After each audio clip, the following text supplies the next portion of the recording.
In today's episode, we're going to talk about slaying dragons, but more specifically, we're going to talk about how to make an unfair situation even more unfair. Let's talk about it.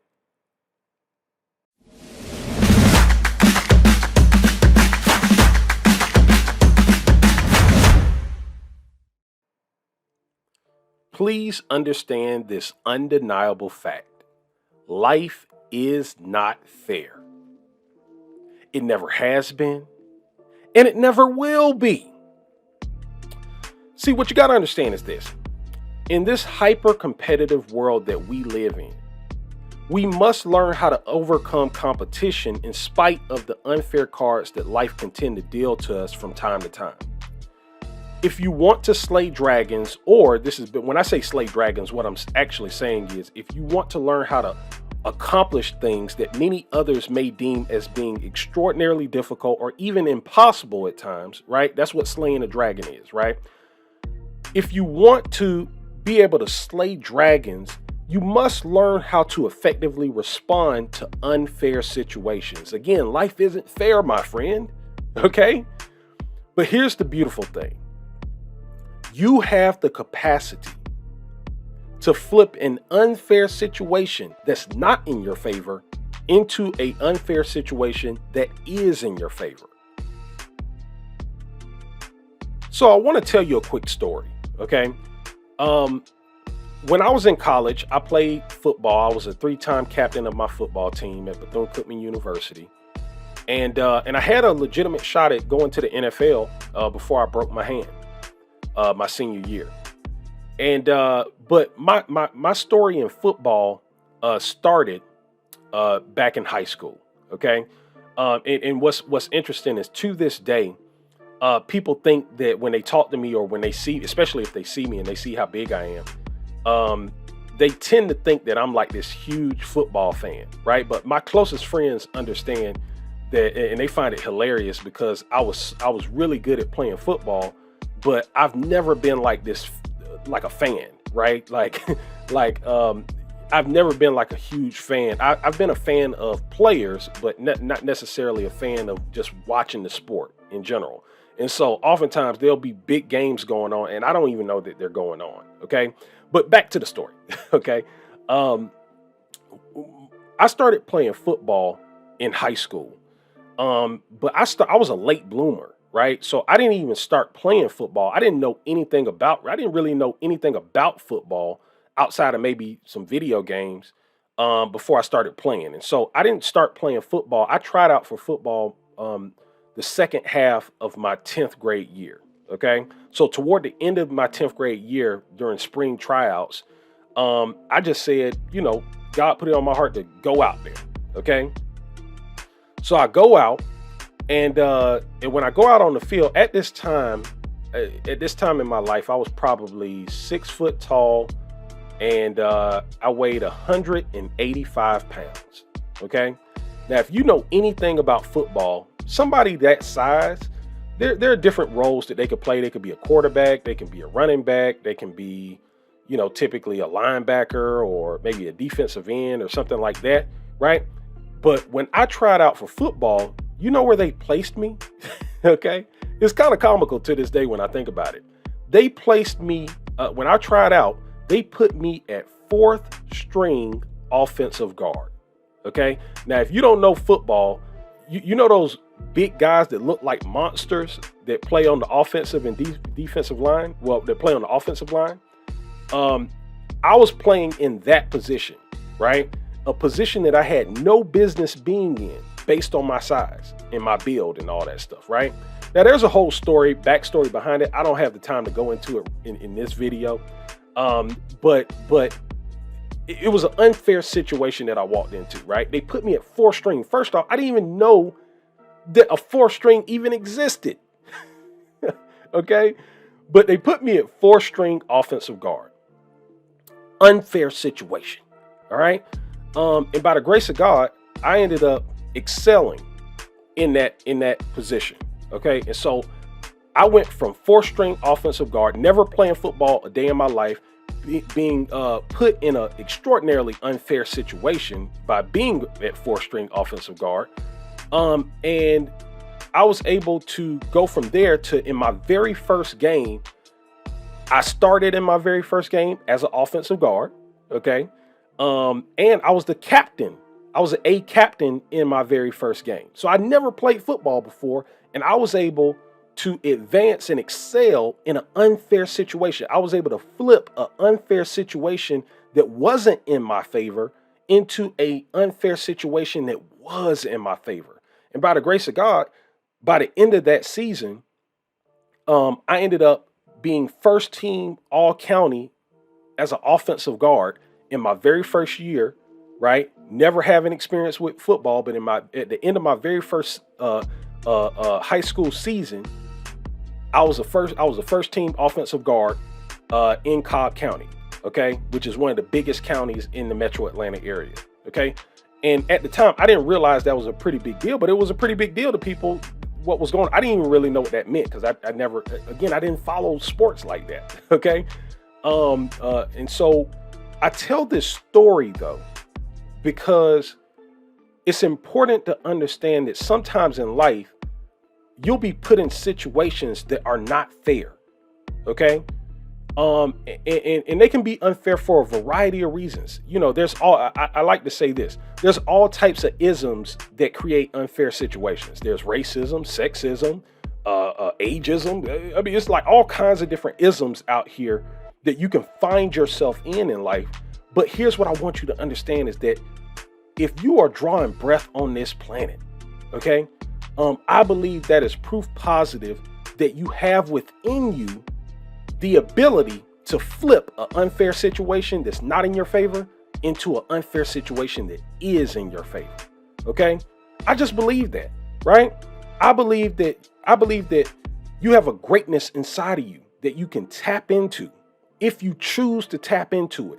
If you choose to not get discouraged by your situation and you put your head down, it's amazing the things that I believe that you can actually accomplish. And I do believe that it's possible to actually slay dragons, even if you start off in an unfair situation.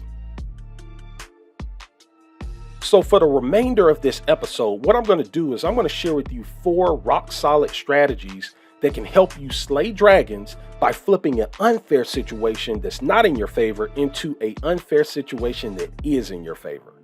Let's go ahead and dive right in. Okay, strategy number 1. This first strategy comes from a gentleman by the name of Bob Proctor. Okay, Bob Proctor said something in a video that I saw his a long time ago, but I didn't realize when I heard him say this, he got something from the Mormon community. But when I dug a little bit deeper, what I came to find out is that it pretty much originated from an African proverb. And here's what the strategy is. When you pray, this is the African proverb, okay, that Bob Proctor kind of alluded to. When you pray, move your feet. Let me say it again. When you pray, move your feet, okay? Now, I absolutely love this proverb. And let me tell you why. Because you got to understand this. We live in a cause and effect environment, okay? You reap what you sow. There are certain godly principles that you cannot get around, right? Seed time and harvest, okay? And what you got to understand is that if you want to change your situation, whether that's changing it for the better or changing it for the worse, in most instances, it's going to require action. Action, action, action. See, if you want to flip an unfair situation that's not in your favor into an unfair situation that is in your favor, you're going to have to take some form of action in order for that to happen. Okay? Like, it's impossible to change. In most situations, it's impossible to change an unfair situation that's not in your favor into an unfair situation that's in your favor without action, right? So you have to become action oriented. And the reason why I'm saying this is because a lot of times when people find themselves in an unfair situation, it's natural to feel discouraged. It's natural to feel like the odds are against you and feel like it's almost insurmountable, right? But what I need you to understand is, in spite of your feelings, in spite of your emotions in that moment, you have to focus on taking action, because that in most instances, that is the only thing that's going to change that situation. Okay. So become action oriented. Again, when you pray, move your feet. Okay. So now we're talking about strategy number 2, which is think abundantly, right? So here's the thing. You have to force yourself to focus on abundance, not scarcity. There's a gentleman by the name of Myron Golden that I listen to from time to time, that I follow him for business content. And he also teaches a lot about stories in the Bible, right? And in particular, he gave me some insight into a story in the Bible that I never considered before he said it, right? And he was talking about in Genesis, when Eve ate from the tree, right? And he said, you got to understand that the root of the original sin that's articulated in the Bible is a mindset of scarcity, okay? And how the serpent beguiled Eve, right? So the serpent was able to come in, and through the serpent's subtlety, the serpent was able to influence Eve to shift her focus from all the abundance that God had given her and Adam, right? I'm gonna tell you the rod. I call it the rod standard version. Okay, right? Like, think about what happened in that story within Genesis, right? Like, God was like, you can eat from every and all trees in the garden, right? Except for this one tree, right? So probably billions of trees. You can eat freely from all of these trees. But this one tree, I don't want you to eat from it. Okay. And you know why? Because the day you eat from it, you will surely die. Okay.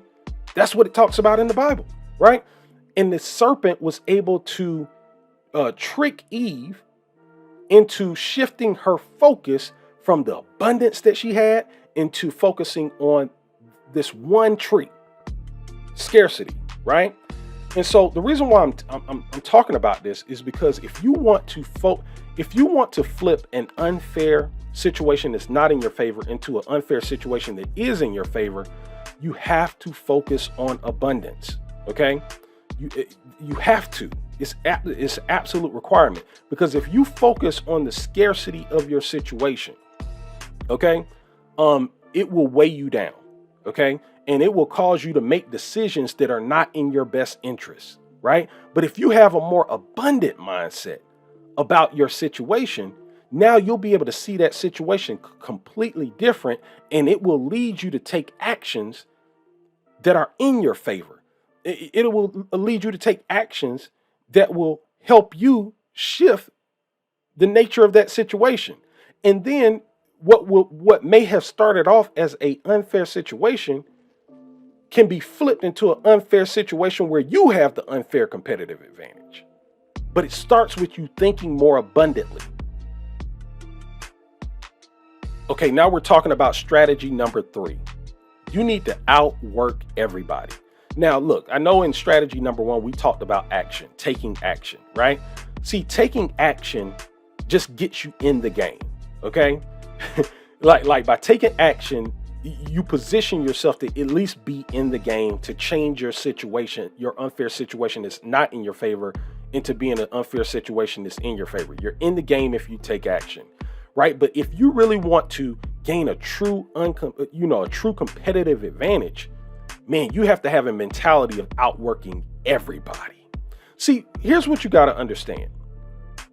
We live, I'm probably going to make an episode all about this one day, which is, I believe we live in a low bar society. Like, if you really just pay attention, it's not hard to beat out your competition, okay? Because most people aren't willing to put in the work, okay? Most people look at work as like that word work is one of those horrible 4-letter words, okay? Everybody's trying to, work smarter, not harder, and all this stuff. And listen, there's some validity to that, okay, I believe, in my opinion. But I think that you have to kind of keep in mind that most people, okay, are trying to do the least amount of work and get the most benefit out of the least amount of work. Okay. So if you want to flip an unfair situation that's not in your favor into an unfair situation that's in your favor, and you want to slay some dragons, okay, one of the easiest ways to begin that process is focus on outworking everybody. Okay. Because here's the thing that you got to understand, and I always say this to people as well. Your work ethic is the single easiest way to achieve world-class status, right? It really doesn't even take skill to become world-class, but if you have a world-class work ethic, right? The first way you can become world-class is by focus on outworking everybody, right? Outwork everybody. And it doesn't take that much because we live in a low bar society. Most people are trying to avoid work like the plague, right? Most people give up. When they find themselves in an unfair situation, most people just give up. And listen, I can't even fault them too much. I get it. It can be painful when you find yourself in an unfair situation, right? But if you have a mentality that you are willing to outwork everybody, I assure you, just having that mentality, you have separated yourself from easily 90% of the other people that are out here, because most of them either quit or most of them just are not willing to put in the higher levels of work, right? And that's why, like, when you hear about some of the narratives that are out here, like quiet quitting and quiet hiring and all these different quiet whatevers, right? It's describing a mentality that people have. Most people have a mentality of looking for the easiest way to do something, right? To do the least amount of work, yet they have the expectation of the most. Okay, right? So if you want to separate yourself and you want to flip that unfair situation that's not in your favor into an unfair situation that's in your favor, yeah, you want to focus on outworking everybody. Let them call you a maniac. Okay, and lastly, strategy number 4, never freaking compromise. Okay? Listen, when things get tough, and I assure you they will get tough at some point in your career, you must embrace a mindset of grit. Okay? I kind of talked about it on the last strategy, but I really just want to emphasize this, right? You got to have a mindset of grit if you're going to flip an unfair situation that's not in your favor into an unfair situation that's in your favor, right? Because it's tough. You're going to be required to do stuff that other people try to avoid. Okay? It's going to be hard. Okay? But it's possible though, right? And so you got to never compromise. Like, once you decide that you're going to beat down a path and you're going to accomplish something, you're going to slay this dragon, never compromise. Okay? You got to, at some point you have to, once you find something that you're passionate about, that you want to get done and you want to make happen, this is the mentality you have to have. That there's nothing that's going to stop me. I'm not going to compromise, right? I'm not going to do what other people may deem as reasonable. Okay? You got to have the mindset that I'm about that action, and I'm about to take unreasonable amounts of action to ensure that I come out on top. And when you have that level of obsession, that beautiful obsession, it's just amazing what can be accomplished. That's how when you look at people in life that are out here slaying dragons, right? I guarantee you, if you look close enough, you're going to see this kind of mindset, a never compromise mindset, right? The big stepping people on this planet have a mindset where they're like, look, I'm going to accomplish this, or I'm going to die in the process of making it happen. Okay. And I'm not saying that you should have this mentality with everything, but what I'm saying is when you find something that you're truly passionate about, something that you truly want to focus on and make happen in this world, when you find the right dragon that you're ready to slay, and you find yourself in the midst of an unfair situation, this is the mentality right here. never compromise, never stop, right? Because if you have that mentality, man, it's only a matter of time before you start uncovering the secrets, right? In the process that allow you to separate yourself from the pack. Today's episode is being brought to you by The Ugly Truth About Getting Hired: How to Land the Job of Your Dreams regardless of the competition. Every single day, great candidates just like you fail in the job interview process. Not because they're unqualified for the position that they're applying for, but because they're leveraging the wrong interview strategy. Most great candidates fail because they don't know how to strategically position themselves as the most valuable candidate in the interview process based on the problems that the hiring executive is looking to solve with that hiring decision. In this book, you're going to discover a step-by-step interview system that will help you exponentially improve your odds of landing a top dollar job offer with ease. You can pick up a free copy of this book today by heading over to www.theuglytruthbook.com. That's www.theuglytruthbook.com. You can pick up a free copy today, so don't wait. Again, that's www.theuglytruthbook.com.